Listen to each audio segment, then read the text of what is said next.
అందరికీ నమస్కారం. Touch point of the student అంటే మా అమ్మాయితో పాటు నేర్చుకున్నటువంటి మొదలుపెట్టిన చిన్నారులందరూ ముందుకు వెళ్ళారు.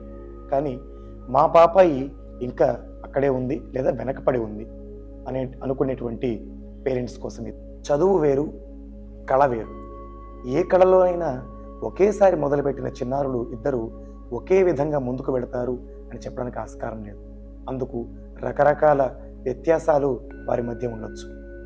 అవి ఎలా ఉంటాయంటే వయసుల మధ్య వ్యత్యాసం, లయ జ్ఞానం, వారు తీసుకునేటువంటి విధానం, వారు ప్రాక్టీస్ చేసే విధానం, వారి యొక్క సీనియర్స్ని గమనించే విధానం, తర్వాత వారు చదువులతో పాటు ఈ యొక్క కళని బ్యాలెన్స్ చేసుకోగలిగే స్థాయి, ఇటువంటి అనేక రకాల విషయాలపై ఇది ఆధారపడి ఉంటుంది.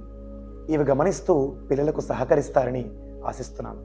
ఎందుకంటే మన పిల్లలు నాట్యం నేర్చుకోవడంలో ఒత్తిడికి కాదు, ఒకంత ఆనందం పెరగాలి. Hope you can understand.